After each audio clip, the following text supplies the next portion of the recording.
ہزاروں سالوں سے ماہرین فلکیات کائنات کے متعلق بنیادی سوالوں کے ساتھ کشمکش میں رہے ہیں۔ 1920 کے اوائل تک یہ تصور تھا کہ کائنات ہمیشہ سے موجود ہے، یعنی اس کی کوئی ابتدا ہی نہیں ہے، اور یہ بھی کہ کائنات کا وجود طے شدہ ہے اور یہ تبدیل نہیں ہو رہا۔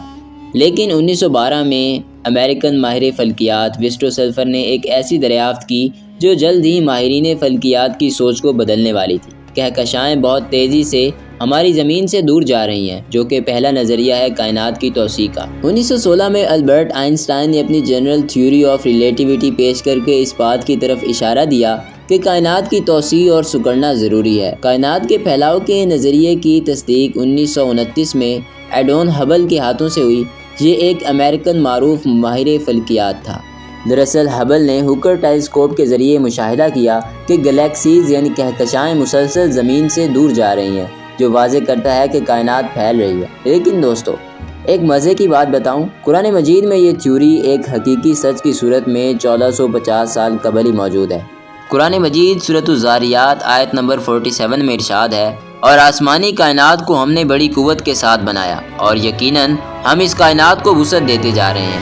قرآن مجید کے نزول کے وقت عام لوگوں کو خلا کا علم نہیں تھا، یعنی خلا لفظ سے ہی ناواقف تھے۔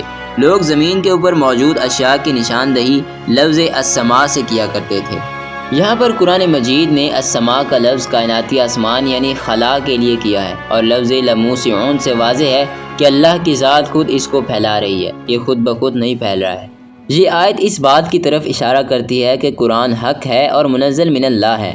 دوستو، اب بات کرتے ہیں ایک ایسی تھیوری کی جس نے ہر سوچ کو تبدیل کر کے رکھ دیا، اور یہ ہے بگ بینگ تھیوری۔ ہبل نے اپنے نظریے کے شائع ہونے کے فوراً بعد یہ بھی دریافت کر لیا کہ کہکشائیں نہ صرف زمین سے دور جا رہی ہیں بلکہ ایک دوسرے سے بھی دور جا رہی ہیں۔ بگ بینگ تھیوری کے مطابق لگ بھگ 15 سے 12 بلین سال پہلے کائنات ایک انتہائی گرم اور ڈینس نقطہ سے وجود میں آئی تھی، اور وہاں کوئی چیز موجود تھی جو اس نقطہ کو ایک عظیم دھماکے کے ساتھ پھٹنے کی وجہ بنی، جس کے ساتھ کائنات کا آغاز ہوا۔ کائنات تب سے اس واحد نقطہ سے پھیلتی چلی جا رہی ہے۔ بعد ازاں 1965 میں رابرٹ ولسن اور ان کے ایک دوست انہوں نے ایک دریافت کی جس پر انہیں نوبل پرائز ملا، اور یہ دریافت تھی بگ بینگ تھیوری کی تصدیق۔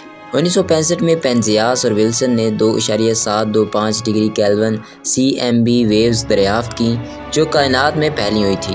اس طرح یہ سمجھا گیا کہ پایا ہوا ریڈیشن بگ بینگ کے ابتدائی مراحل کی باقیات ہے۔ فی الحال بگ بینگ تھیوری کو سائنسدانوں اور ماہرین فلکیات کی اکثریت نے قبول کیا ہے۔ قرآن مجید میں اللہ تبارک و تعالی ارشاد فرماتا ہے، اور کیا کافر لوگوں نے نہیں دیکھا کہ جملہ آسمانی کائنات اور زمین سب ایک اکائی کی شکل میں جڑے ہوئے تھے، بس ہم نے ان کو پھاڑ کر جدا کر دیا، اور ہم نے زمین پر پیکر حیات کی زندگی کی نمود پانی سے کی، تو کیا وہ قرآن کے بیان کردہ ان حقائق سے آگاہ ہو کر بھی ایمان نہیں لاتے؟ اس قرآن مجید کی آیت کی وضاحت کرنے والے مسلم سکالرز کا یہ نظریہ تھا کہ کبھی آسمان اور زمین ایک تھے، اور پھر رب العالمین نے ان کو الگ کر کے 7 آسمانوں اور زمین میں تشکیل دیا۔ پھر بھی قرآن مجید کے نزول کے وقت سائنس اور ٹیکنالوجی کی کمی کی وجہ سے کوئی عالم بھی اس بارے میں زیادہ تفصیل نہیں دے سکتا تھا کہ آسمان اور زمین کو کس طرح خلق کیا گیا۔ علماء کرام جو کچھ کر سکتے تھے وہ یہ تھا کہ اس آیت میں عربی کے ہر لفظ کے عین معنی اور نیز آیت کے مجموعی معنی کو بیان کرتے۔ پچھلی آیت میں عربی کے الفاظ ردکن اور فتکن استعمال ہوئے۔ فعل فتق کا ترجمہ ہم نے ادھیڑ دیا، ہم نے الگ کر دیا، ہم نے کھول دیا یا ہم نے پھاڑ دیا ہے۔ ان معنی کا مطلب یہ ہے کہ کوئی چیز جو پھٹ پڑنے یا پھاڑ ڈالنے کے عمل کی وجہ سے وجود میں آتی ہے۔ مٹی کو پھاڑتے ہوئے بیج کا اگنا فعل فتق کے معنی میں ایک اچھی مثال ہے۔ جلدی مسلمان سکالرز پر واضح ہو گیا کہ نظریے کے حوالے سے مذکور تفصیلات قرآن مجید کی سورۃ الانبیاء کی آیت نمبر 30 میں کائنات کی تخلیق کی تفصیل کے ساتھ بالکل مماثلت رکھتی ہے۔ تھیوری میں کہا گیا کہ کائنات کا سارا مادہ ایک انتہائی گرم اور ڈینس نقطہ سے وجود میں آیا تھا جو پھٹ گیا اور کائنات کا آغاز ہوا۔ آیت میں اس کا ذکر ملتا ہے کہ آسمان اور زمین یعنی کائنات ایک اکائی پر جڑے ہوئے تھے اور پھر الگ ہو گئے۔